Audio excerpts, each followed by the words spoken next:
Okay, so today we are starting this new chapter 19. Any questions from exceptions? Chapter 17. Exceptions are after the exceptions. I think we had data structures, but since next semester you have a complete course about it, I'm going to skip that chapter.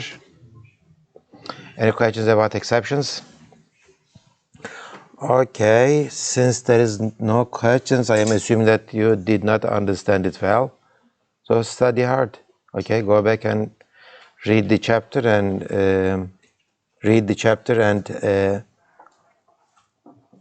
maybe before I move on, maybe I should talk a little bit about exceptions. I am not going to talk about exceptions. I am not going to tell you anything new about exceptions. I am going to tell you how you should not use exceptions.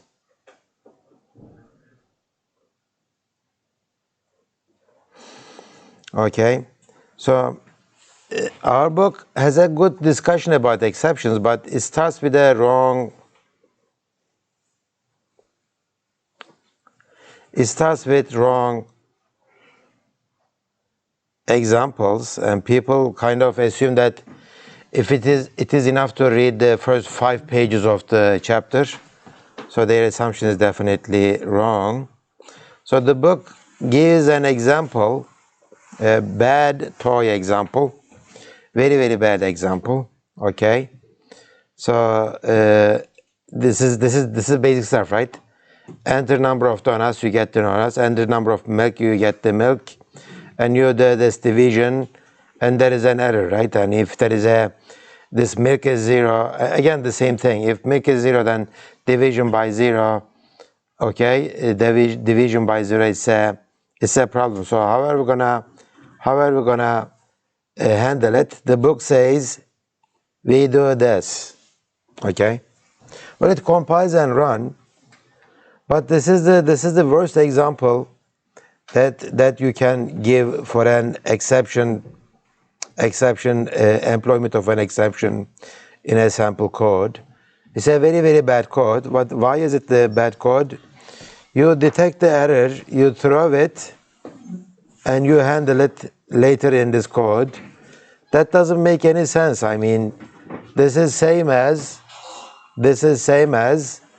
intermixing error and regular code together, right? So you are detecting if milk is less than or equal to 0, then you are throwing an error, and you are catching in the same code, and you are handling it. Remember what we said in the try block. Everything assumes that nothing bad is going to happen. Okay, if there is something bad happening, then this catch block is going to handle it. But you are detecting if something is going to bad happening, and you are throwing a exception.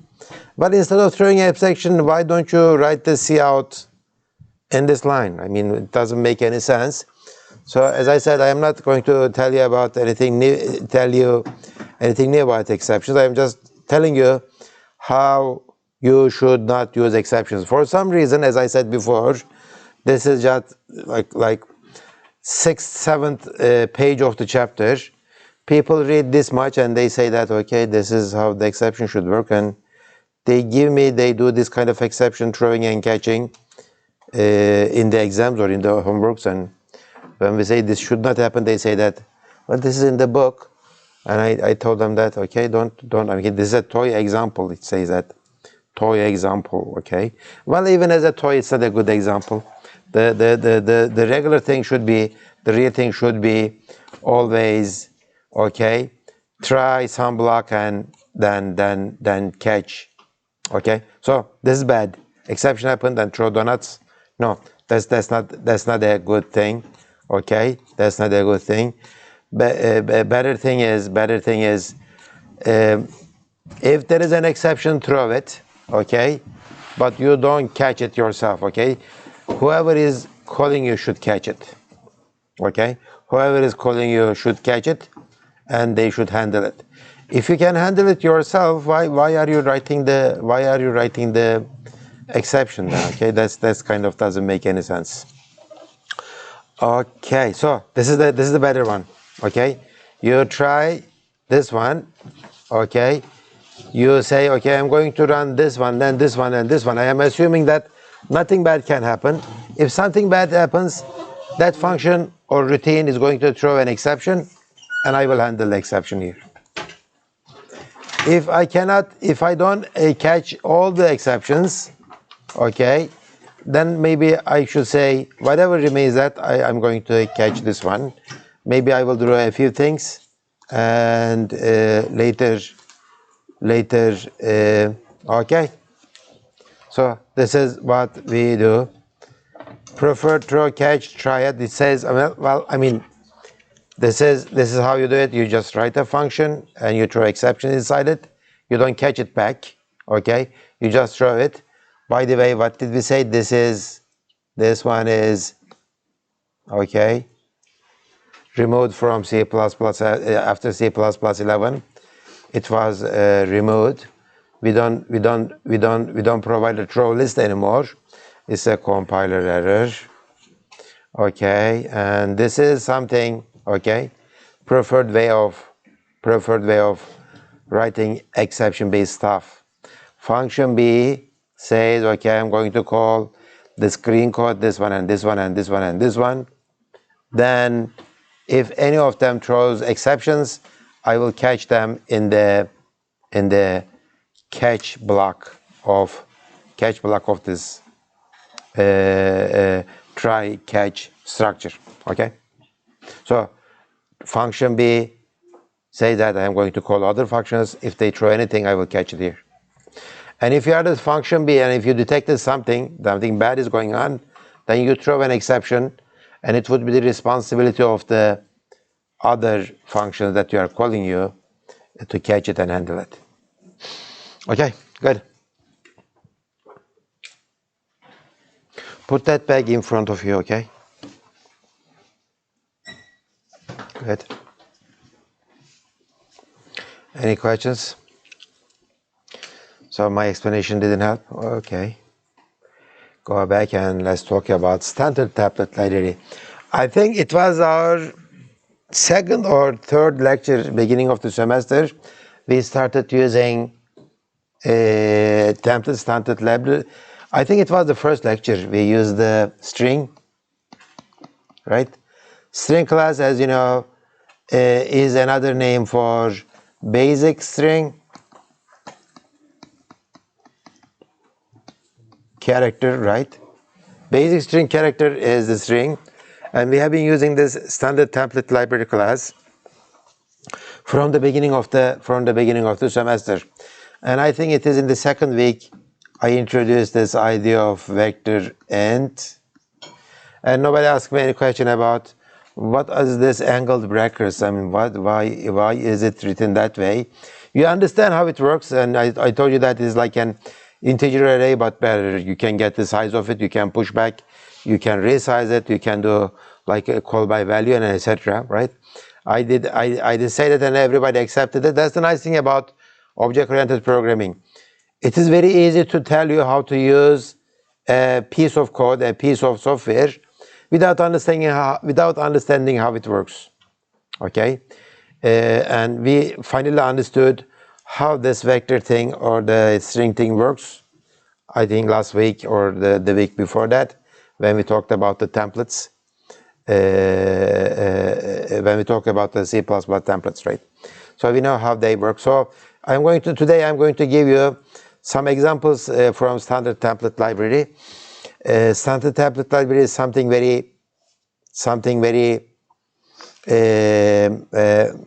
big. Okay, it has like the C++ 11, 14, etc. It has the versions too. Some of the classes are added after C++ 11. Some of them are removed. Some of them are changed, and etc. So what are we going to do is we are going to look at those classes not by one but as a category. I'm going to say we have these kind of classes and these kind of classes and etc. I think the total standard for Standard template library is just the standard, the definition of those classes. It's like more than 600 pages or something like that. So it is very extensive. It is big. So don't expect me to cover all that stuff, but I'm going to tell you the main philosophy of the standard template library. Well, inside standard template library, we have these kind of classes. We have vectors, we have basic strings, okay? We have lists, we have queues, and we have algorithms too. Standalone functions, global functions like function find or function sort and etc. And they are all documented. They are all documented nicely on the web or on the documentation. Okay, so I'm going to look at the iterators first. Iterator is a generalization of a pointer. Okay, we are back to the discussion of pointers. Iterator is something that behaves exactly like a pointer, including the dereference operator, plus plus minus minus operator, comparison operator. And I think I'm going to give you your homework number 6 as using you are going to implement your own iterators or pointers, whatever. Then we will talk about containers, which are like lists and queues and that kind of stuff. Then we are going to talk about those standalone functions a little bit. Okay, so we talked about this. Let's talk about these iterators. We know this, right? I have an array of size something, let's say 10, and I have a pointer here pointing to the beginning element of the array, and I can do this, right, one by one. I can do this one by one. I will say that point to the first element and increment the pointer one by one every time and print it out on my screen. By the way, this is T, yeah. Doesn't look like T. I don't think that I can, okay, you know what. Okay, so plus plus PT, okay, I am doing this. So no surprises, you know this from 102, right? Your C programming language. How about this? I have a vector of integers, integer vector of size 10, and I got this pointer. Let me get rid of these. Okay, I got this pointer PT pointing to the beginning element of this IV. Can I do this? This is okay. This is okay. Well, I mean, I can increment this pointer. I mean, it make some sense or not sense, but would you expect something useful out of it? Some of you might say that I did try that and it works, which might be true, but should you do it? The answer is, since I am asking it this way, I mean, you should by now know that the way I ask the questions, well, this is not Boolean. Okay, if something doesn't make sense, just tell me, right? This is a vector.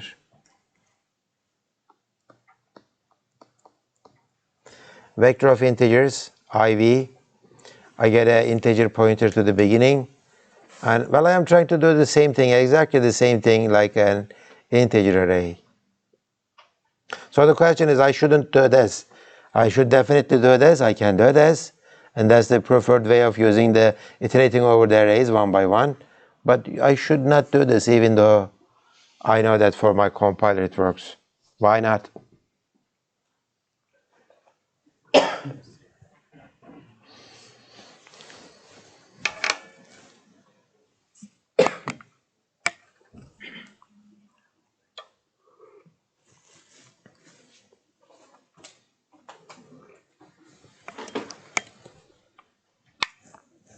How about this? Instead of vector, I made a list, linked list. Okay? Can I do this? Linked list is represented like this, right? An integer, next to the integer there is a pointer. These are my nodes, and it is implemented like that, right? That's how the lists are implemented. If I get a pointer to this first element, like that one, okay, if I increment that pointer, what would happen? It points to somewhere in the memory that I don't know. Maybe it points to this location, which is a pointer. So I know that I'm in trouble, okay? For list, I shouldn't definitely do it, okay? But why can't you say the same thing for the vector? How do you know that? How do you know that vectors are stored like this in a contiguous location? Who told you that? You looked at it in the documentation. You found it, and the vector guarantee is that they are going to store it like that. Okay, no, nobody gives you that guarantee. Okay, nobody gives you that guarantee. Dust.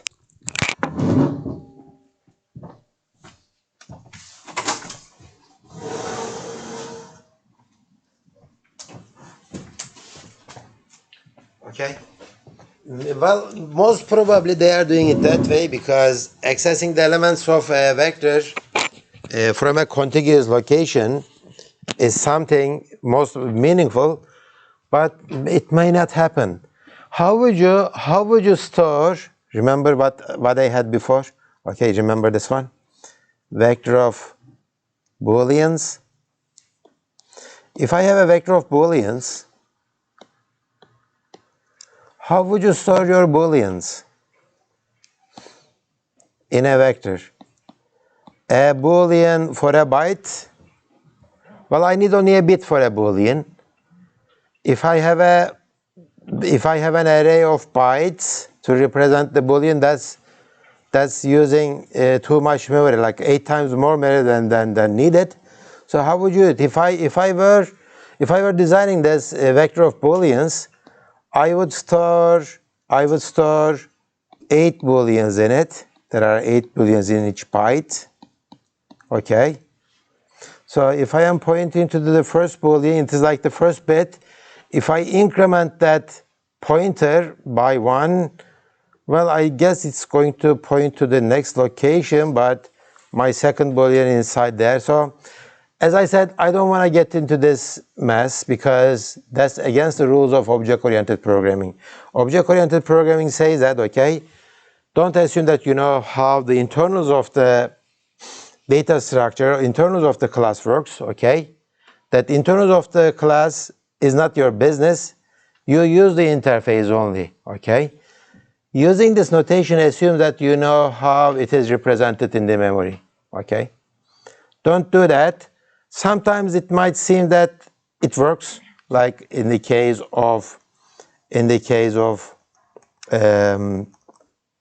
why this one is not working? In the case of integer vectors, right? In the case of integer vectors, it might seem like it works. But don't let fool you, because in the next version of C++ with a different compiler, it may not work. So what are we going to do? Does that mean that we should not use pointers with our STL classes? The answer is definitely no. You are going to use iterators, because they tell you that, okay, instead of regular pointers, I am going to give you a new set of classes. They are called iterators. They behave exactly like pointers, regular pointers, but I guarantee that they will work. They will work with plus sign and minus sign. They work with the dereferencing, and they work with like regular pointers, but it will be called iterators, okay? That's what the iterators are. So what did we say?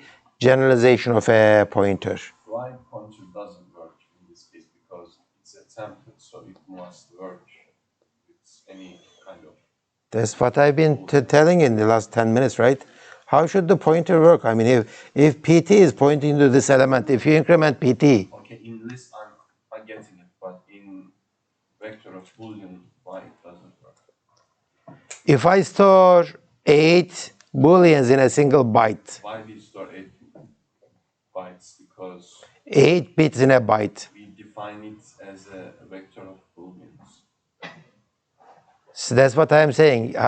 How I implement vector of booleans is my business, not yours. Okay? You are the customer of this class. Okay? But it uses templates. What? It uses templates. And I am implementing the template. Okay. And I didn't tell you how I implemented the template. Did I tell you how I implemented the boolean, the vector of booleans? No, right? You don't know how I implemented. Maybe I use doubles to represent each element of booleans. Maybe I use bytes. Maybe I used something else. But maybe you can use templates T, for example. Again, you don't know the implementation of templates. You are a customer, okay? You don't know. You are always making me, okay.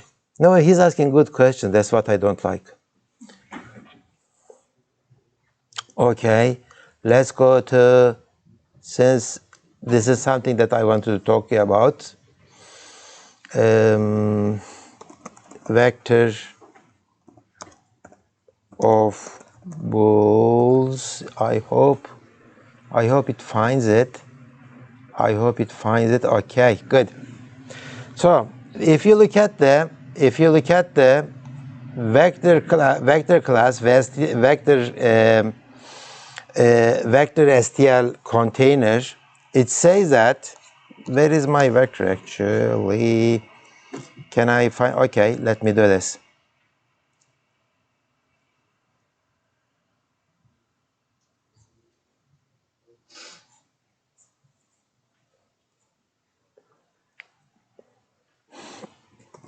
Okay, let's go to the vector class. This is the vector class. It says that it is templated.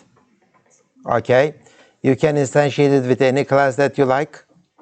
No problem, and it works this way and this way and this way. But there is a specialization. It is called vector of booleans. Okay, it's a vector of booleans. We have implemented vector of booleans differently from vector of other things. Why? Because we need to be more careful about how we store the booleans. If I store the booleans like regularly, like bytes and that kind of stuff, okay, it will take 1 byte for each boolean. That's like 8 times more, 7 times more memory than required. So they separated and they implemented this vector of booleans in a different way. Is a possibly space-efficient specialization of, that's good, right? It even doesn't tell you that it is space-efficient. It's possibly a space-efficient specialization of STD vector, okay? That's what you can do. You can say that I am going to give you the vector template, but I will specialize this boolean myself, and I will write another class, okay? I am instantiating it myself. And you can do the same thing with the day of year class, or you can do the same thing with the vector of PF array, right? So back to the original question and back to the original discussion.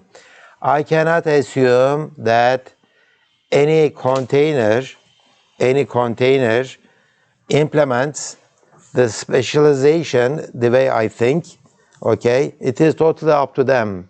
Maybe for this implementation of my compiler and my operating system, it is stored like 1 byte for each boolean, but for others it might be different.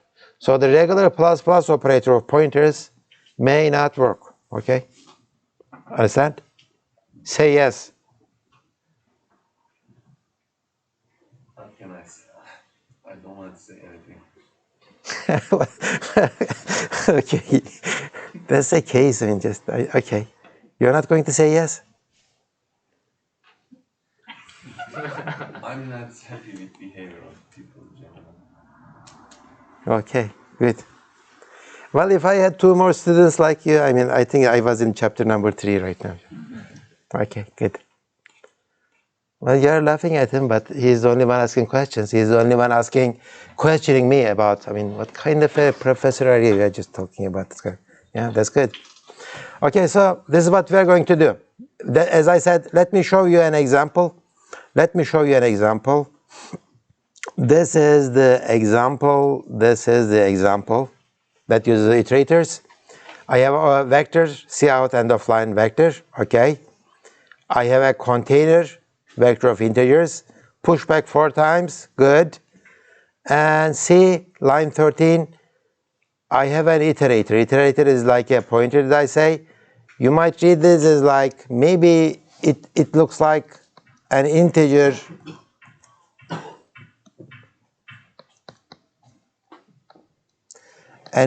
pointer like this, right? It is exactly, it will behave like that, but this is, of course, not a pointer. It's a generalization of a pointer. Well, what kind of thing is this? It looks like it's an iterator is a what? Iterator is a, it should be a class, right? I am declaring one example, one instance of that class, but it's a, what kind of class? It's an inner class, right? It's an inner class of vector of integers. It's an inner class of vector of integers, okay? And it behaves exactly like a pointer. So I point to the beginning of this container, integer vector, okay? And I compare it against the container's end, and I increment this pointer one by one. And every time I use the dereference operator to get the value it is pointing to and print it out. Okay, that's it. And later I can do this. Again, P points to the beginning of the container. I will increment it until I reach the end, and then I assign 0 to it by dereferencing it. So all the elements of this container will be 0. Then I can print it out. Okay, again. So as I said before, I could have written this using an array of integers of size 4 and declare an integer pointer and start from the beginning of the array, continue until the end of the array, and do that kind of stuff. But as I said before, that's not going to work for all the vectors for the STL classes. But in this case, all I need to do is to change this code from vector to a list. I just do this list, and it will work. Because inside the list, okay, there is an iterator class too inside the list. And inside the list, there is begin and end. And that iterator will behave like this. Or I can make a queue. I can make something like a double linked list. I can make anything that you like that this the pointer can work. Okay, so I hope it makes sense now for me to call this iterator generalization of the pointers. That's how it works. Yes. Why do you use iterator class inside the list? Isn't it a waste of memory? Because we already have a pointer inside the list, right? What? Which line are you talking about? You said instead of vector we can use list on line 30. Line 9? 30. Line 9, I changed this line 9 to list 2. Yeah. Line 9 and line 13, yeah. That's an example. I am saying that this code will exactly work for the lists too. That's what I'm saying. Yeah.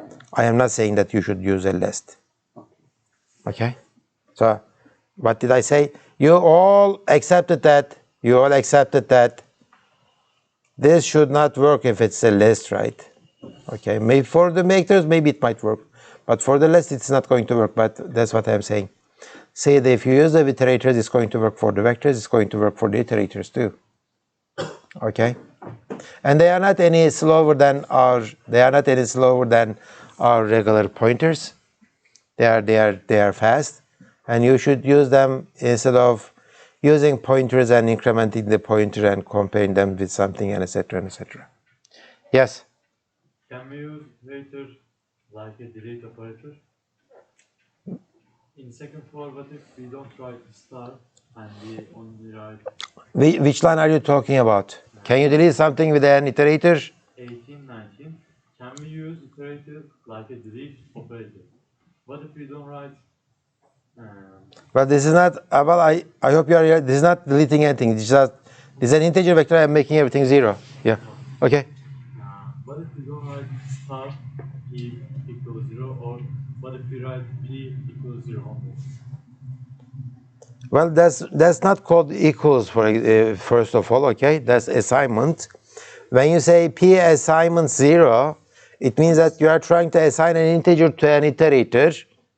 You can't do that, no, because iterators are not integers. Okay, but what if you don't use star? A star. That's what I'm saying. P is an iterator, right? P is an iterator. You cannot assign integers to iterators. Like you cannot assign integers to pointers in C++ 11, right? You should not, at least. And you should not do this. You should not do this too. Okay. What if we assign null pointer to p? That they are not pointers. Okay? They are not pointers. Why do you wanna assign a null pointer to a iterator, just to make it invalid iterator? Just wait, I don't know what iterators. Well, iterator is a generalization of a pointer, but they are not pointers. I mean, you cannot assign pointers to iterators or iterators to stuff. No, you can't. But if you like to get, this is possible. You can say, I am defining an integer pointer, and that integer pointer is going to show, okay, the address of this p, right? Star p is pointing to an integer, right? I can get the address of it and I can point it with this integer pointer. Don't do this. Nothing useful will come out of it. If you like to use iterator with pointers, you can do it this way, but again, you should not. That's kind of interfering with the internal workings of the container class. Can I add something to his question? Yeah. Since we cannot assign null pointer variable to iterator and it is not pointer, we cannot create or delete it, right? We cannot delete. Delete what?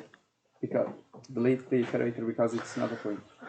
But it's not a pointer, yeah. Well, you should not use new operator with an iterator, and you should not use a delete operator with a new iterator, with an iterator. Because iterators are, again, generalizations of the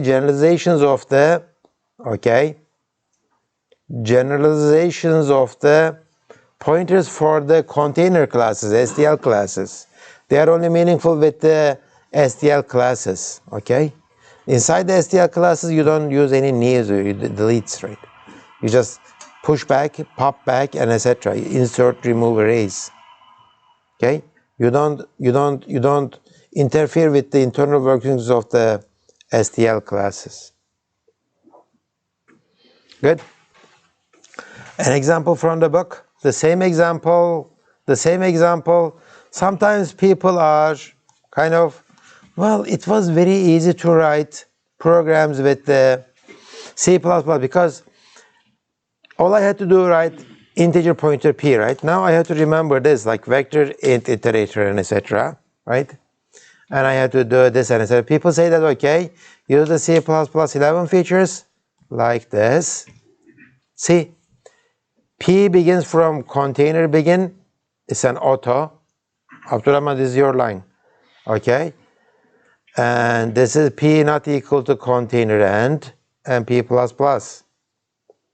That's it. So I did not define that vector int binary scope resolution operator iterator P.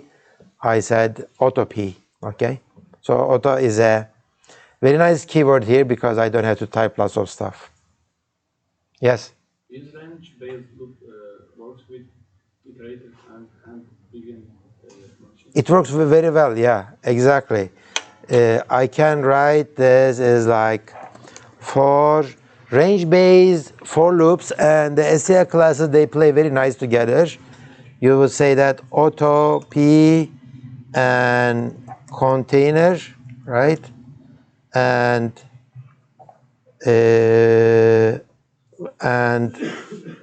well, it is internally, it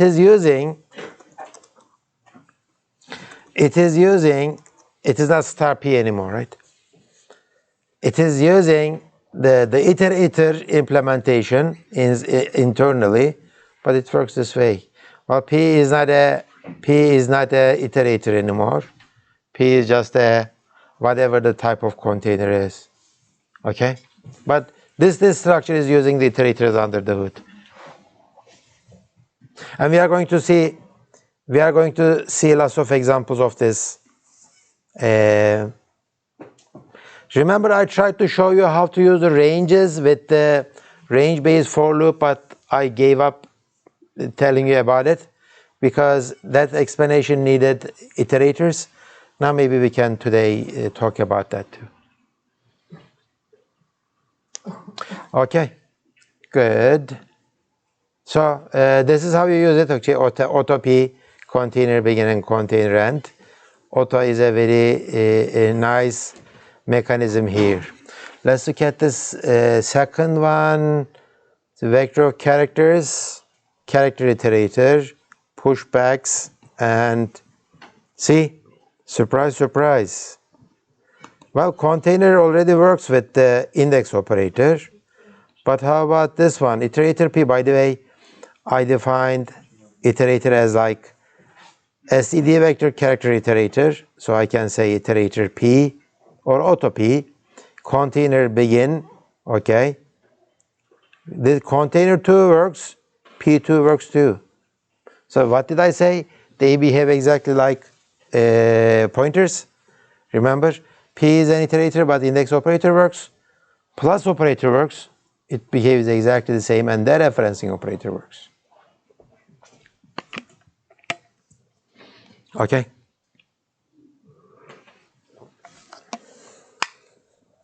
Good. What else? Okay, another one, P container begin and P plus plus, the reference, and P plus plus, the reference, P minus minus, and the reference. Plus plus, minus minus, plus to index operator. Whatever works with the iterator, it works with the, whatever works with the pointers, it works with the iterators, other than that new and delete thing that you have pointed out already. Go back to the slides. And did I miss anything? No. Okay, this declaration is important. At the beginning, maybe we shouldn't use auto much, just to memorize this line, vector if integer, iterator, right? No problems there. And when we go to the definition of the vector class, this is vector, right? Where is vector? Where is it? Okay, so in vector, there are lots of stuff like, okay, so these are the members and member functions. Assignment, okay, these are the functions that we have used. See, begin, end, okay, we are going to talk about our begin and our end. Those are reverse begin and reverse end. This C begin is for, can you guess it what? What is C begin?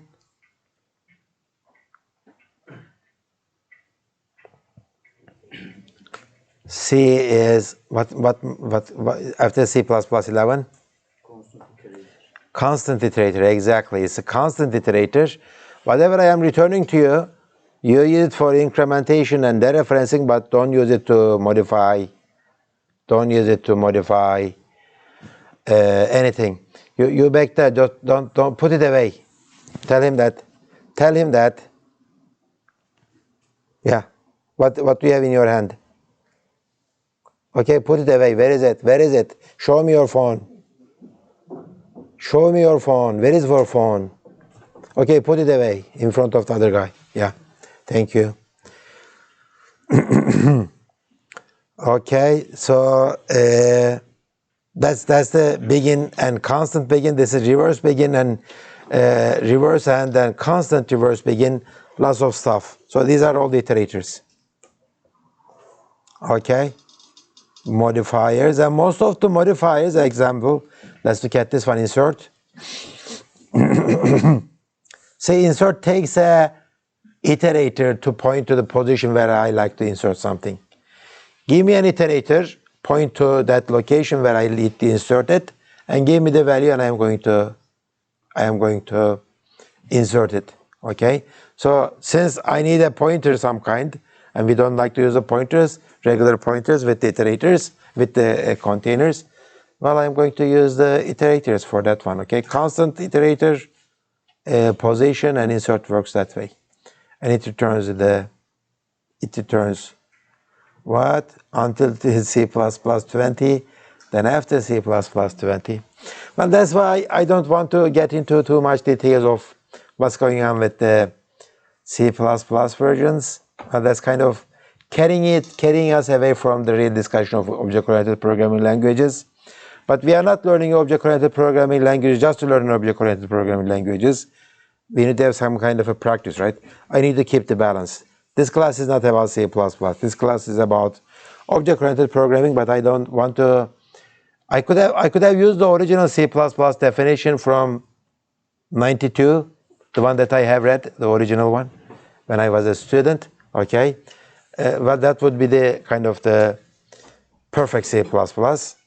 Without any additions. But again, that's kind of ancient code. Nobody calls it that way. So I need to keep a balance. And I don't like these kind of, until C++ 20 I have, and I have this one after that one. Constant expressions. You are basically telling the compiler that nobody is going to modify it, so optimize it as much as you can, kind of stuff. Okay, go back to the slides. Okay, vector iterator types. Okay, there is a std vector int iterator, std list int iterator.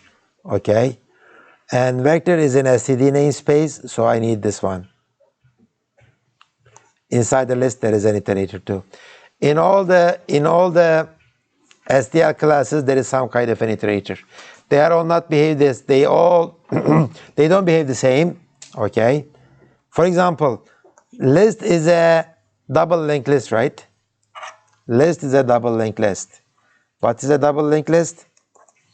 Nodes are stored like this, and there is a forward pointer and backwards pointer, right? This is called double linked list. With a double linked list, an iterator can do P plus plus or P minus minus. What if I have a single linked list, which C++ 11 has, right? Then in that case, P plus plus is okay, but P minus minus will not work, right? So this iterator is a forward iterator.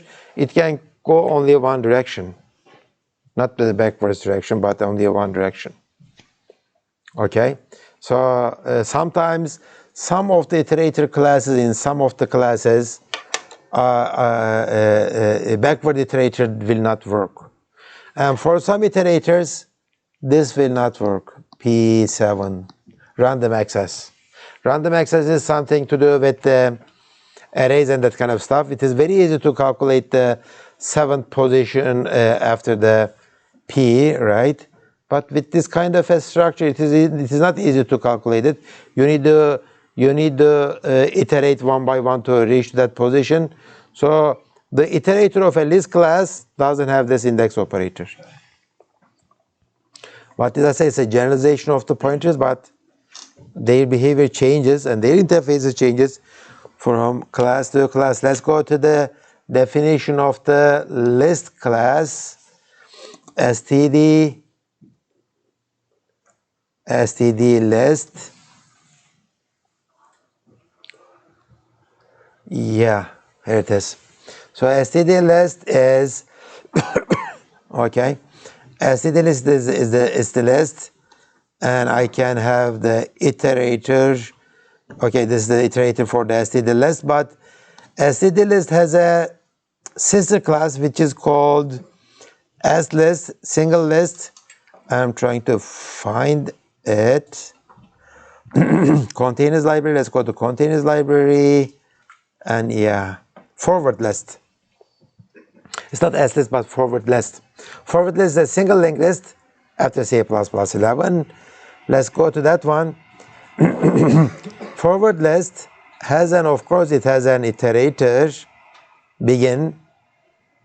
Okay, returns an iterator to the beginning. Let's go to the iterator.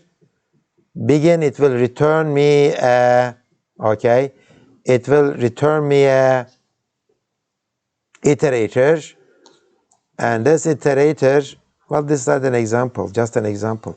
No, I like to see the elements of that thing. It is going to return me, did you guys, oh, okay, okay.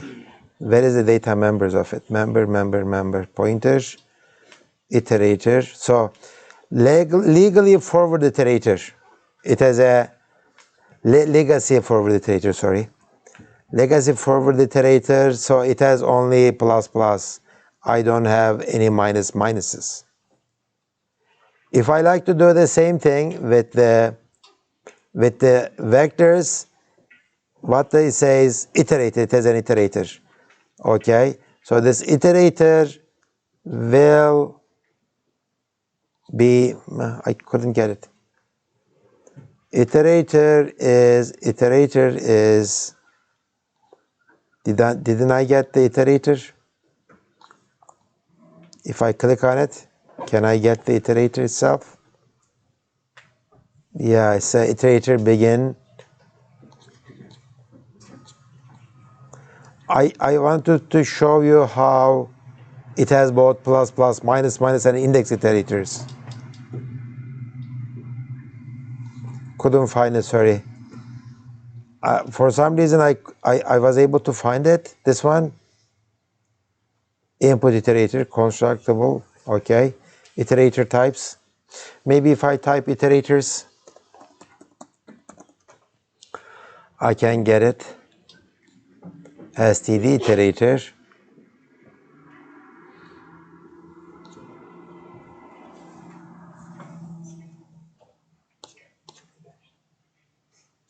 Input iterator tag, okay. Output iterator. Couldn't find it, sorry. I think I am out of time too. Anyway, all I am saying is that each class defines an iterator in it, and those iterators are not the same iterators. Some of them can do plus, plus, minus, minus. Some of them can do only plus, plus. Some of them can do this index. I guess the vectors iterator is the most general iterator type. Okay, let's get some break. Please be here before 9:40. Okay, we will start at 9:40.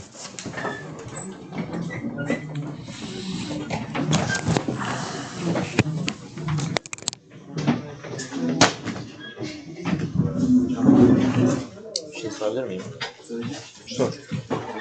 Şimdi derste şey dedik ya, vektörlerin elemanları böyle contiguous olmayabilir gibi bir şey dediniz ya. Aslında, Olmak zorunda değil. Kimse sana onun sözü vermedi. Öyle tutuyor tabii ki. ama indeks Bal gibi de operatörü biliyor. varsa yani olmak zorunda değil mi aslında? Değil ya. Belki indeks operatörünü alıyor birer tık tık tık tık Belki gidiyor. overload edilmiştir. Tabii ki overload edilmiş. Başka türlü olmaz. Ya Overload belki Ama 3-5 yerde tutuyordur, tamam mı? Bir kısmını burada, bir kısmını burada, bir kısmını burada. Nerede olduğunu bulup gidip onun üzerinde indeks yapıyor. Bilemeyiz. O kadar ilerliyordur ikisi de. Boolean vektöründe kesinlikle öyle değil yani. Boolean vektöründe arka arkaya ama Bir baysa indeks operatörü ilk önce ne yapıyor? Sana verilen indeksi 8'e bölüyor. Tamam mı? Sen dedin ki 80. eleme ulaşmak istiyorum. 8'e bölüyor, 10. byte'ı buluyor. 10. byte'ın içerisinden o biti shift operatörüyle çıkarıp sana veriyor. Yavaş yani. Peki bizim bu normal boolean'ımız var ya, o 1 byte mı tutuyor normalde? 1 byte, çünkü 1 byte'dan küçük bir yer tutamam ki ben. Hatta bir word'dür çoğu zaman da. Yani bazen 64 bit, bazen 32 bit tuttuğu da oluyordur hızlı olsun diye. Boolean mı? Evet. Bir bit demem mi? O vektörün içinde. Boolean için bir bit gerekli ama hafızana ne kadar tuttuğunu nereden biliyorum ki, ben bilmiyorum. Bir CPU'da sen 1 byte'dan daha küçüğünü adresleyemezsin. Değil mi? Bana bir bit, şuraya memory'e bir bit koy. Ne yaparsın? Bir byte koyarsın. Onu shift yaparsın. Left shift, right shift. Bulursun bitin durumunu. Kaç olduğunu. O nedenle orası birazcık implementation dependent. Onu söylemeye çalışıyorum. Vektörün nasıl implement edildiğini bilemezseniz bilmeye de çalışmayın. Arasından bulursun. Tabii bilmeye çalışmayın. Karıştırmayın adamı. Hocam peki yani C'de malla kullanıyorduk ki vektörle ben mesela 3 boyut içinde bir yer var ama. Ben 3 boyut içinde bir yer var. Ya yazdık ya şeyi PF'yi. PF'ne yazılır mı? YFN'yi bekliyorlar.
Ya öyle demiştim. Öyle demiştim. Bir bak. İlk önce demiştim.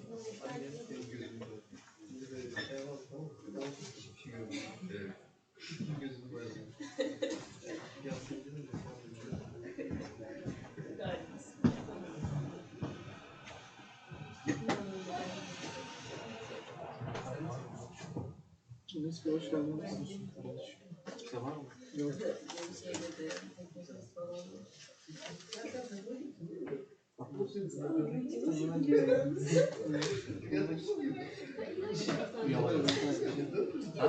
Niye böyle bir hata yapıyorsun? Önce yemek olsun.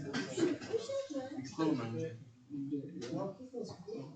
Uyku dördüncü değil mi oğlum? Uyku birinci mi ya? Uyku birinci değil. Uyumazsan milyon çıkıyor. Yok. Kaç?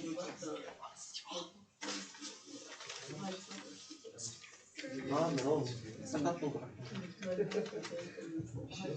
Rakip öyle. Nereye gidiyor? Tamam güzel. Vereyim mi?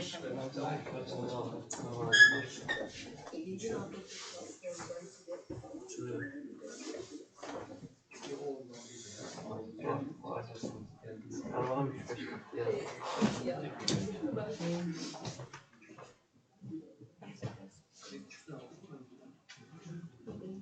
Ben şeye duymuştum. Eleman çamaşır makinesine kalmış. Yazılmış. Onu kullanıyorum. Çalışıyordu şu an. Olabilir ama hiç açmasın. Sadece renklesin. Evet beyler şimdi Mehmet'in selasını okuyabilir miyiz yani? Mehmet bence Kaldı abi. bence uyanmadı. Ne oğlum Mehmet kaldı yani. Mehmet bence uyanmadı. Uyansaydı doldururdu. Sus oğlum. Doldururdu. Bir arayalım var. Mehmet şu an ikinci dersi doldurursa kalmaz. Yok. Yok öyle 12. Tam bir ders hakkı var onu da kullandı. Oğlum. Hayır. Bugün de şey olursa Tam bir ders hakkı yoktu. Şu an Bir kampanya hiç geldi mi? ha? Bir kampanya mı almadı ya? Geldi. Yazma ya. Ama o da kurtardı.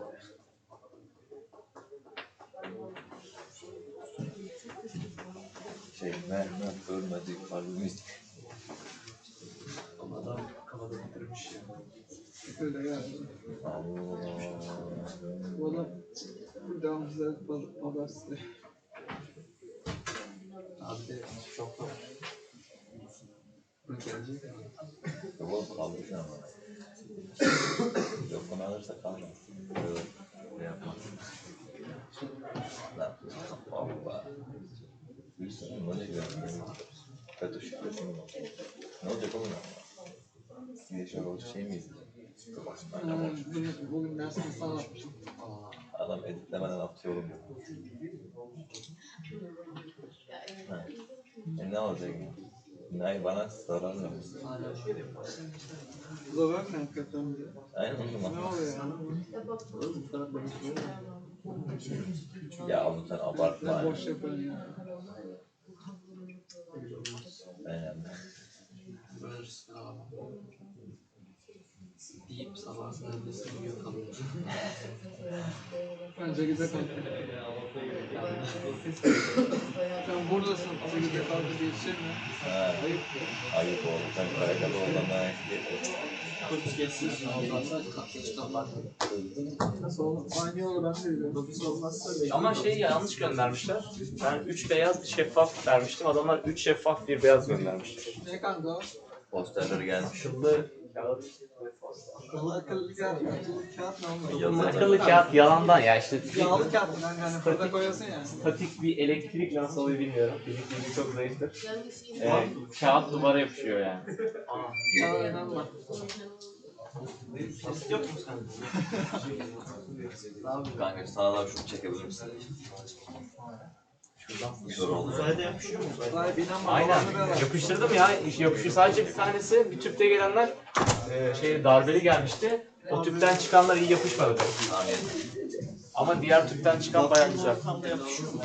Vakumlu bildiğin kapıya yapıştırdım, duvara yapıştırdım. Ha uzayda mı? Başka türlü kullanmam aklıma gelmiyor. Uzayda ne yaptın? Niye uzayda yapıyorsun? Burada Kağıt olarak düşmez. Lava olarak. Niye abi? Niye odanın da niye yapıştırıyorsun? Uzay gemisinin delik açıldı, şıkıldı kaldı. Yerden ip bağlayacak. Yanlış. Uzay gemisine hep usuller ne ya? NASA'da bunu düşün ha. Ne bulsak Bu aklımda. fikrinizi paylaşamam. NASA'ya mail atar. Oğlum. Kaç seferler? Her bilgiyi. Kendine tutacaksın. Ha, tamam. Kayıt al. Kayıt var ama. Hadi geçmiş olsun. Adım Emre verdi. Ben unuttum. Sorumluluk tamamen Google'ya ait. O şey var ya, Google Ay, oğlum o çok saçma bir olay. Tamam kanka duyuyorum. Genelde arayı bile sarıyor. Tamam tamam. Diyorlar ya. Enes şunu da diyor. Ha Google Play abi, oğlu kim başlattı bilmiyorum. Oğlum yazıyor, millet ciddi yazıyorlar. Yazdığını biliyor musun? Başıma bir şey gelir. Aynısı Facebook'ta da var mesela. Facebook'ta mesela bir olay var. Kopyalayıp kafanıza yapıştırırsanız. Kopyalayıp kafanıza yapıştırırsanız olur falan. Bunu başkalarıyla paylaşıyorlar. Kitlem halinde artıyor mesela. Saçma bir şey. Kodun çalışması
Okay, so different containers have different iterators.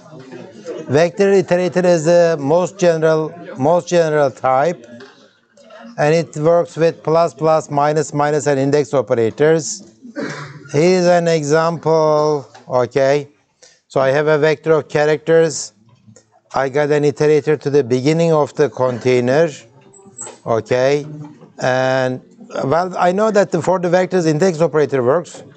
For the pointers index operator works, but this pointer has to be a most general type of iterator here, random access, and this one works too. Okay, and this plus plus will work, and what minus minus will work, both plus plus and minus minus, and the index operator. Okay, so these are the kinds of operator, not types. So what we mean by this will be clear in a few minutes. Okay, so there are other type of iterators, kinds of iterators, constant and mutable iterators. What do I mean by that? Okay, remember we have constant pointers. Now we will have constant iterators that will correspond to constant pointers. Let's see one example. Okay. So this one, okay, let's go to the documentation and let's see it from there. Okay. I need to enter this again.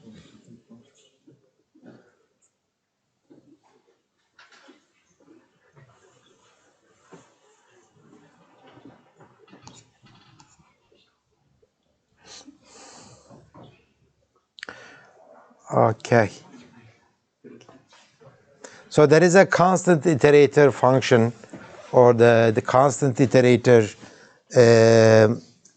member function of the vector class. It returns a constant iterator for you. Okay, so you call it constant iterator and it will get you a constant iterator. Where is it? Where is it? Do I get it? Okay, let's go to the definition of the vector again. Vector, yeah, okay. So C begin is the constant iterator beginning, okay? And constant and is different from and. So you can write it that way and it will work. Go back to slides. When you say give me the beginning of a vector or give me a beginning of the list, it will return you an iterator that will point to the beginning element of the vector. But when you say and, okay, it doesn't point to the last element of it. It points to somewhere that is beyond the last element of the vector or the container or whatever you are working with. Okay, so you need to be careful here. That's why this kind of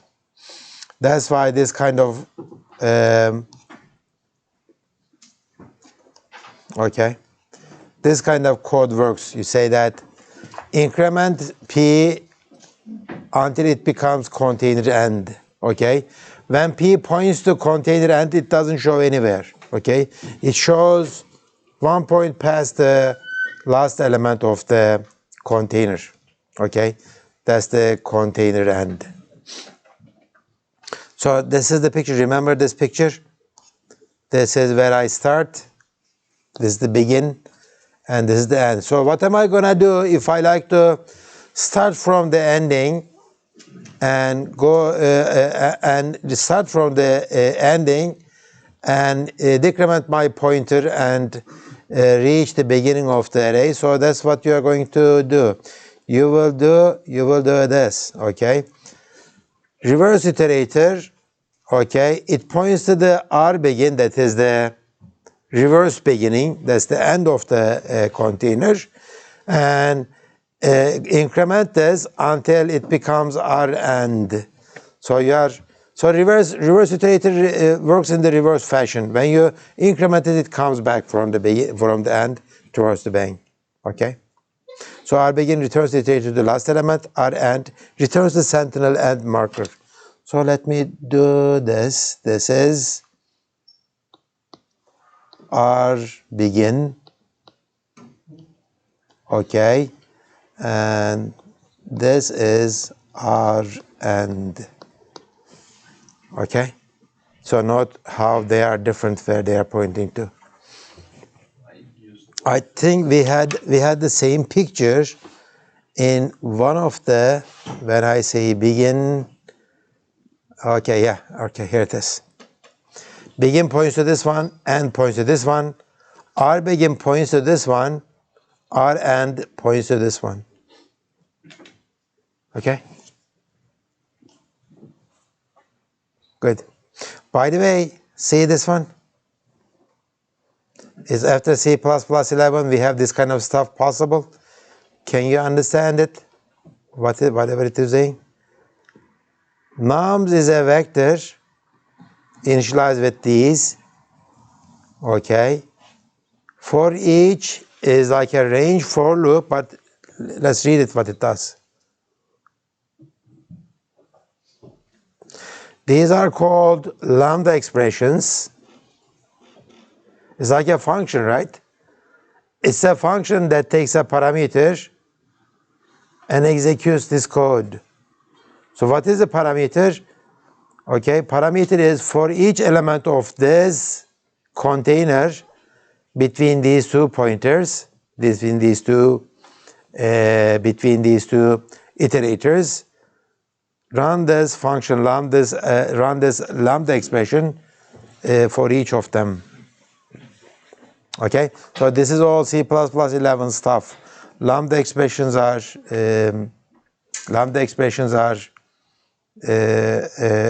introduced in C++11, and for each is part of the standard template library. It's like a, see, this is not for, this is for each, std for each. Okay, it's like std. How should I tell it? Okay, it's a global function for each. It's not like for loop. For is a reserved keyword for C++, right? Or C. It's a C structure. This one has a definition. Okay, yes. How the iterator go backward when deal with single list or something? It can't. But with begin, function begin or method begin. Yeah, well, begin starts from the beginning and plus work with single linked list. So you are saying that how does the reverse iterator work for the single linked list? What's your answer? Yeah, it's like. What's your answer? What's my answer? Yeah, well, how do you think that it works? How does the reverse iterator works for the single linked list? It should be, keep some info or something. No. What? How should it work? Reverse iterator, how does it work for the single linked list? It has double point. No, it's a single linked list. Maybe it keeps a size. No. We have the begin and end, so. No. It's using the root force. No. It could. What? Who says that? What did he say? It doesn't. Just it says single linked list, right? Reverse iterator doesn't work for the single linked list. You don't have a R begin, R end functions defined for single linked lists. Okay? That's as simple as that. Yes. It's inefficient. I can make it work. If I am not asking you can you make it work. Of course, I mean you are an engineer and you are supposed to make it work if it needed. But if it doesn't, yeah, it doesn't. Of course you can do it. You can always start from the beginning and go from the beginning until you meet the current element. Whatever you had pointed before, that's your minus. You can implement it that way. But if you are going this torture, why? I mean, if you are going through this torture, why don't you use a double linked list? Right? Why should you use a single linked list if there is double linked list available? Why do you think that? Remember, double linked lists are there in C++ 98, okay? But in C++ 11, they made the single linked list available. Why did you think that they added single list later? Because single linked list is not anything better than double linked list, right? Double linked list can do anything that single linked list can do and more. Why do you think that they added a class like single linked list after the double linked list? Because memory optimization. Yeah, the nodes for the single linked list is like one third. They require less memory of size 1/3, right? So that's the thing. So if you need double linked list, if you need to go back, then use a double linked list. Don't use a single linked list in the wrong way. Okay, so we looked at it. We looked at this one. Can I ask something in Slack? Go back to the slides. Yeah, that's what I was going to do anyway. It uses P++ downwards. Yeah, with the R begin and R end, plus goes backwards. Because this is a reverse iterator. For a reverse iterator, going forward means it is going backwards. It's not like minus. It's like its name is reverse, right? When it says plus. It's implemented that way. Yeah. Mm-hmm. Yeah. I didn't get that why end function returns an iterator which points to just one. Just to make this possible. Otherwise, I mean, if this one points to the first element of the container, then this condition would not work, right? I have to increment this one more time. So writing this kind of code is more convenient, right? You know this with the loop one off problem. With the loops, usually you have a problem with the last element. Should I do this less than or greater than, less than or equal to kind of thing? This makes the one-off problem a little bit easy to deal with. And we could have done it that way, but that will require us more coding, and this is kind of standard. Okay, so for the compilers, sometimes the compilers don't accept this kind of declarations. Sometimes we do this, sometimes we do this, but with the C++11 we have this, our nice auto, Abdurrahman's auto, right? They both start with A, yeah, right? Abdurrahman and auto, never forget about it. So the auto keyword is something nice. Okay, let's go to, after the iterators, let's go to the containers.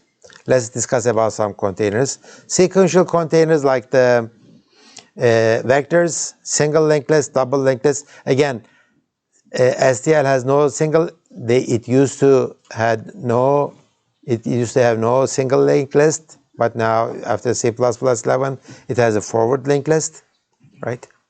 So this forward linked list, double linked list. Plus plus minus minus works for this one, plus plus works for this one, and there is no reverse iterator for that one. List object, and I push back many of them. Iterator starting from the beginning, okay, so they didn't use auto until the end. Do this. Very similar to what we did before, only this one is a list. So this is 19.5. Let me go to my thing. Okay, 19.5 is here. It's the list, pushback, begin, and these are the pluses.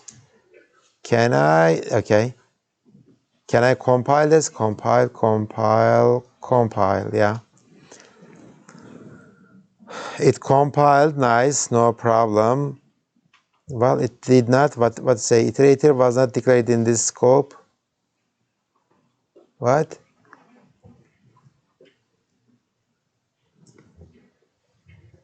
Is not in the namespace.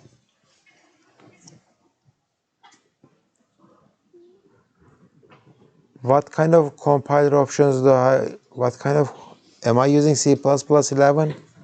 I don't know what's going on with it here. So this is the iterator. Why don't I make this auto? Okay. Again, auto and auto.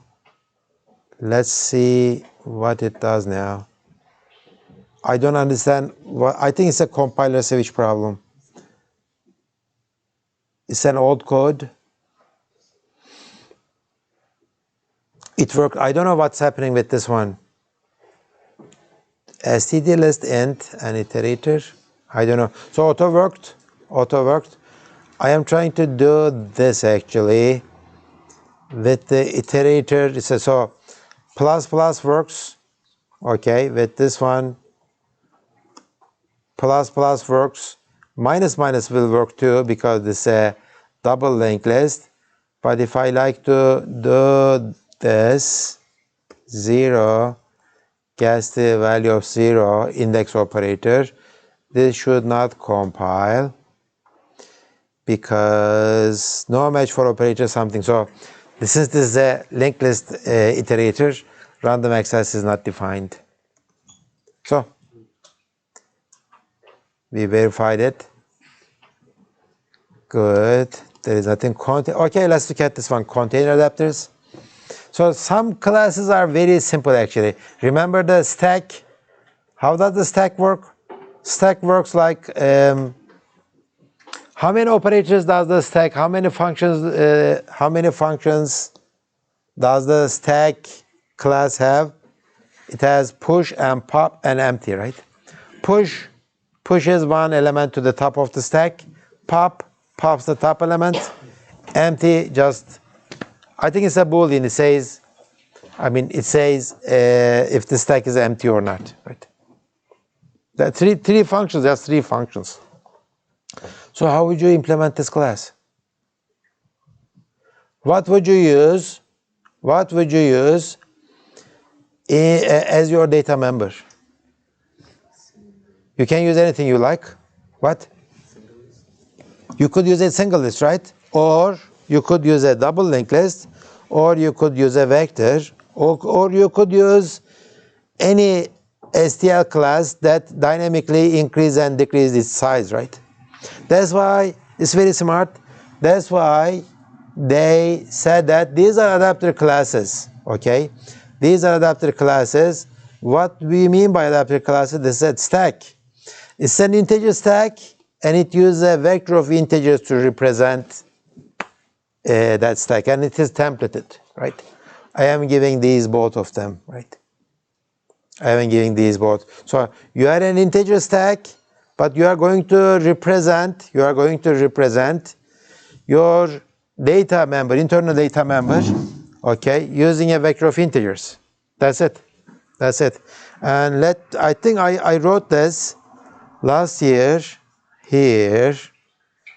Template class stack. Template of class T and class R. By default, my class R will be vector of T's. Okay, adapter class. And my private data is R. R is this one, right? So stack, the constructor doesn't do anything, because if it doesn't do anything, this will be initialized to its default values, which is an empty vector or whatever it is given. Push, okay, it takes a constant element of T and data.pushback. What is data?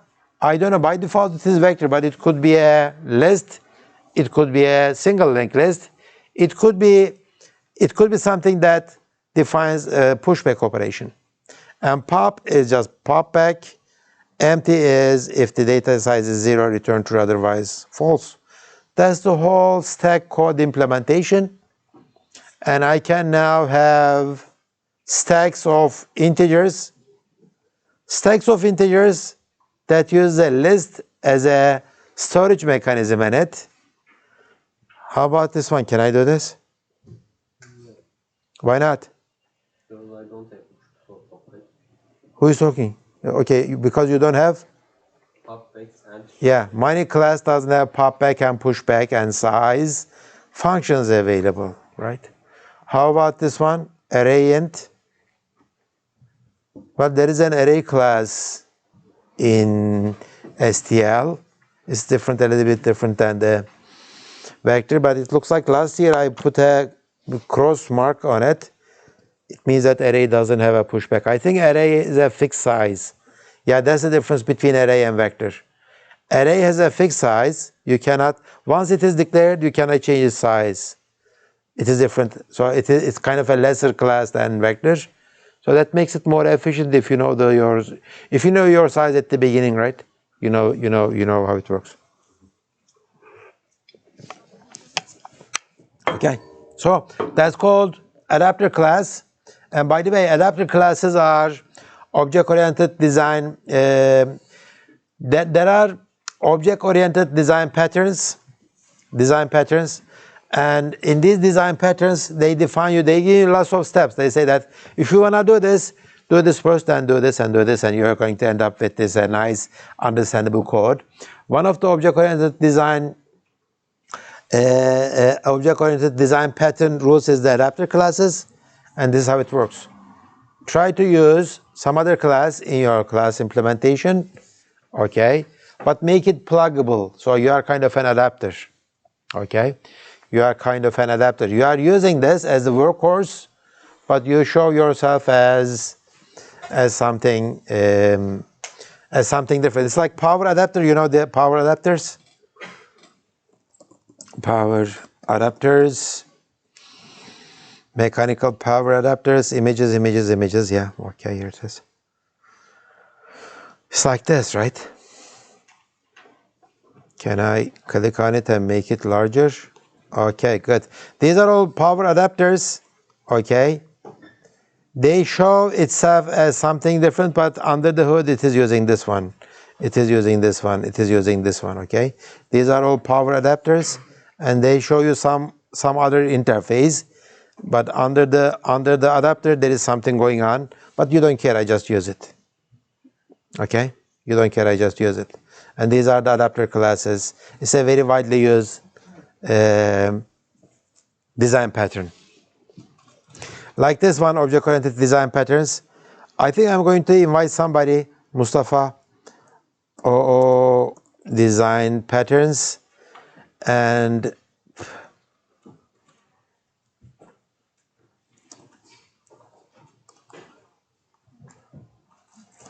most common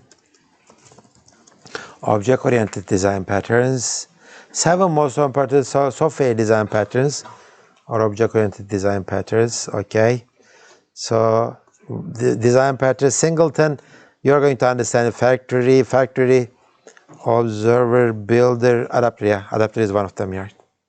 6 of them. Okay, but I think this is a wrong kind of adapter. What kind of is a USB adapter? So, okay, this you think that you are using the USB power source, but you are in fact using the mains 220 kind of thing. Okay, each one makes sense if you read them. Each one makes sense. And this you know what factory method says that never use constructors. Okay, don't use constructors. To make objects of your class, use a special method in your class, use a special function in your class, like a static method, static function. Call that static function. That function should produce an object and return it to you. That way you are going to be more flexible than a constructor. Okay. So, yeah. So usually object creation in Java or C++, something like that. The problem with the above approach is that the code using some class object suddenly now becomes dependent on the concrete implementation of, understand what it says? When you say new some class, this class has to be a concrete class. What did I say when I talk about interfaces or the abstract classes? Never use concrete classes in your code because you are dependent on it now. So, but how are you gonna use instances of classes without using the constructors? It says that okay, use a function to return you an object, not the constructor. So you don't know how that function is implemented. You don't know what kind of object you are getting. As long as there is a relation, it's going to work. Okay.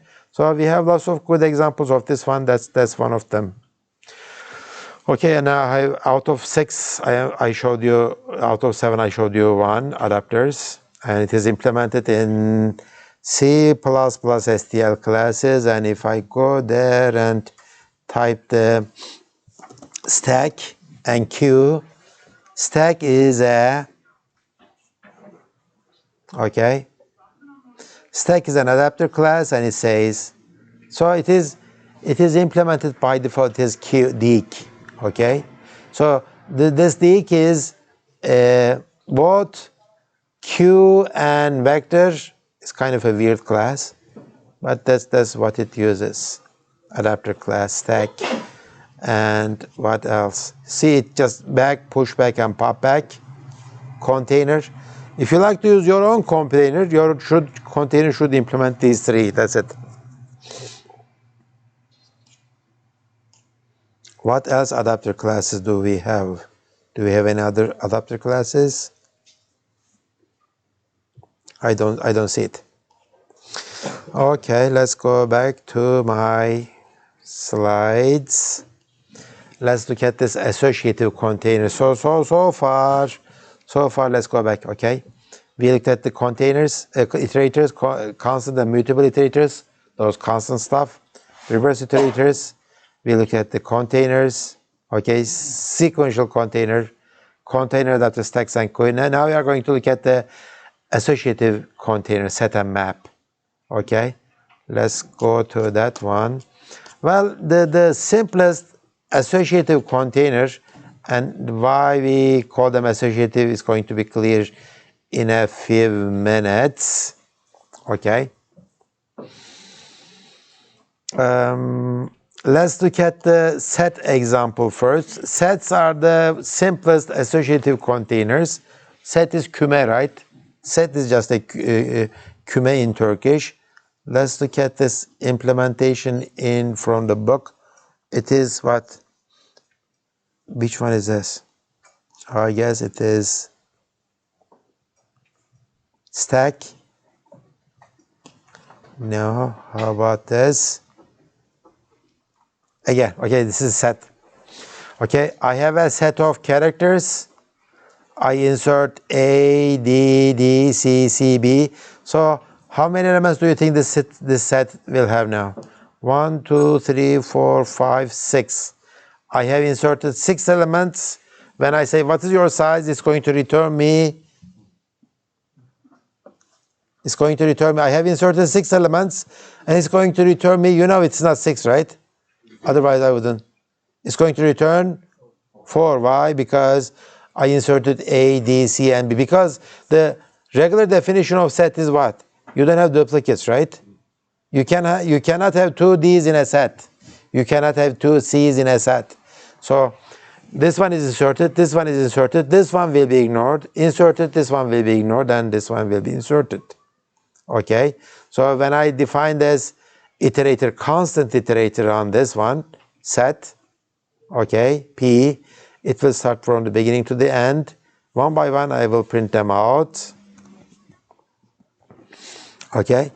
And I can ask questions like, do you have this one? I mean, what do you do with a set? You ask questions like, do you have this one? Is this your member? If it is your member, then it's going to return an iterator for you. So find returns an iterator. If that iterator points to the as and, that means that I couldn't find it. If it finds it, it will return the iterator to that element, right? Okay. If it is not as and, then I will say yes. If it is as and, no, I couldn't find it. Okay, I can erase S dot erase C. Okay, I can erase it.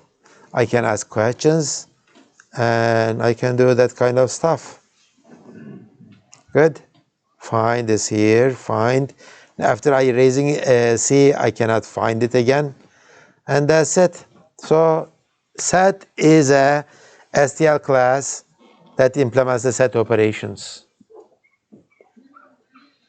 And do you think we have the iterator plus for the, yeah, we have it, yeah. How about the index operator? I don't think that we have the index operator. I am not sure about the minus with the set. Because what is the meaning of order for a set? It doesn't have, sets are not kept in order, right? They could be in random order and their order can change, but in STL, if you like to be more efficient for some reasons, for the set class, if you like, you can define the ordering relationships, std set. Okay? So there is a compare. See, the template is this. Let's ignore the third one. The second one is std less key. Okay, class key, std less key. So there is a std less function instantiated with this key, and it just returns, okay, a less than b. It defines this a less than b stuff. I wonder how it is defined. Let me try to open it. Its implementation is maybe less than sign. Okay, less, struct less, void. So a specialization of the implementation defined. Strict total order, even if the built-in operator does not.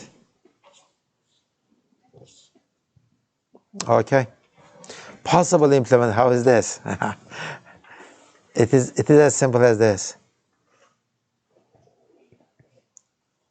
Okay. So template type name A, type name, and this is type class A, class B, and class C. This is less, and return ABC. Compare AB. So I am going to do this with integers, doubles, and integers. So it is less than operator it is using. So you can define, if you like, a comparator, and that will make your list kept in the sorted order or something like that. Okay, so let's go back to the beginning again. Beginning of this associative classes, associative containers. Set is an associative container. Associative containers are like, okay, this is a regular string vector, okay, string vector. You give an index, okay, you will say, what is at A7? It says ABC, or put ABC at 7, right? So this is the index, this is the corresponding value. So we call this index and value, or key or value. This is my key, this is the value. This is my key, then this is the value, right? So associative containers say that why don't we use anything other than integer as a key? It doesn't have to be an integer, right? I can say, okay, if the key is Ahmed, its value might be Mehmet, right? So this is the key, this is the value. I can do it that way, and that's what we call an associative container. Associative container. So usually we call them maps. A C++ map, and it is defined like two stuff. For example, an integer as string. It's like a string vector, right? Integer is the key, string is the value, or I can do both map of string. And this one does it that way. Let me go to the code from the book. I guess it is this one. Yeah. Map of string, okay, planets. So planets Mercury, these are the planets of the solar system. Okay. For the Mercury, I have the definition hot planet. For Venus, atmosphere of the sulfuric acid, and it's kind of, so at the end we have the Pluto, but as you know, Pluto is not a planet anymore. Do you know why it is not a planet? No? Do you know why Neptune is a planet? No. Okay. So these are how a map of string works, and then I can get to C out entry for Mercury is this. So what does this return? When you say planet is Mercury, it returns, of course, this hot planet, right? Okay, and I can do this. Remember, find Mercury. These are associative containers, right? When you say find Mercury, okay, it finds it. If it finds it, it returns me a pointer or the iterator to the found position. If it is not, it's planet's end. If it finds it, then I would say Mercury is in the map. Okay, it works exactly like sets. So why do we call the sets as associative containers? Because sets are special maps which doesn't have the value part. It is just map string, that's it, or map integer, that's it, right? It doesn't have the value part, it has the key part only. Okay, maps are more general. It contains both key and value parts. So how would you implement a map class? How do you implement a map class? What kind of data structure would you use in your class implementation?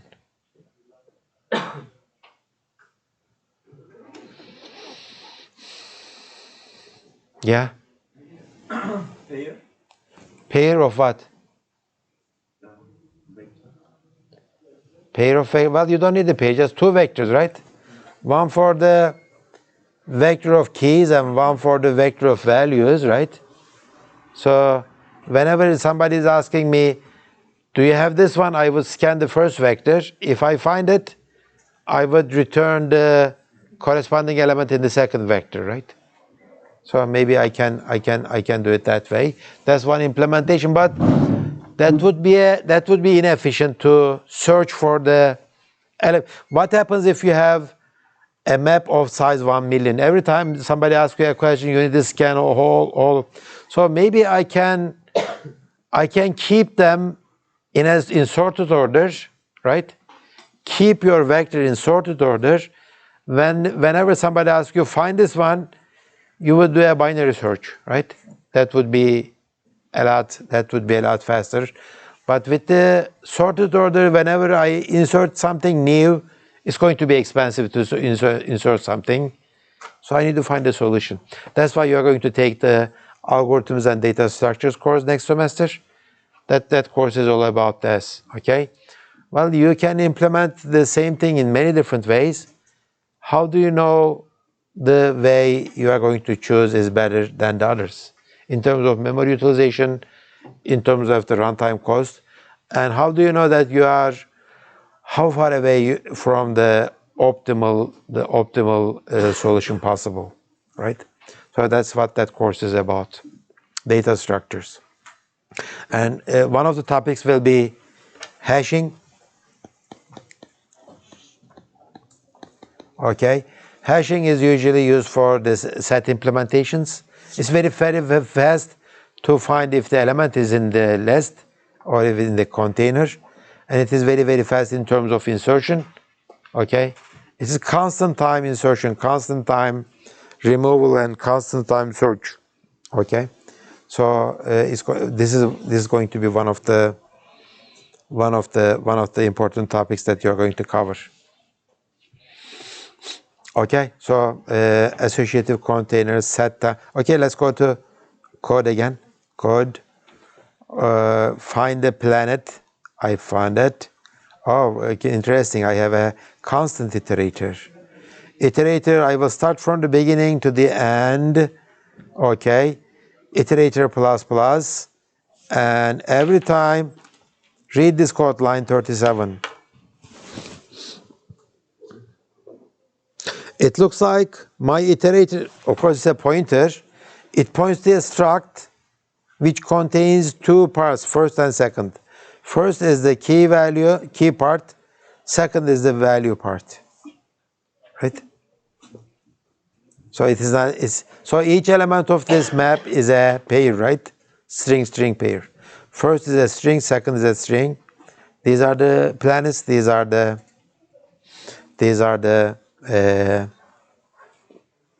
descriptions of the planets. I guess that's it. So this is just an example. This is a map of strings. You can have a map of integers. You can have a map of something. Again, set is a specialization of this map. It contains only the key part, not the value part. Or you could say value part is the same as the key part. You could say that. Again, the value parts could be duplicated. You can have many planet descriptions with the hot planet as a description, but there could be only one Mercury, or that could be only Saturn. Okay. Uranus is the only one that the Earth rotates this way. If Sun is there, okay. Uranus rotates this way. Weird planet. These are all gas, right? These are all gases. These are all gases. Pluto has, I guess, the center is kind of rock, but around it is all ice. These are the rocks, right? Earth and rock, okay. Good. Any questions? Okay, I have -4 minutes now. Let me continue with the rest of the time. Okay, set. Yeah, I can specify the ordering. I did that. I give you map. I gave you this example. What else? C++11 and, well, this one works. Map integer. So it's like the TC kimlik numarası and person IDs. I can do that. Okay.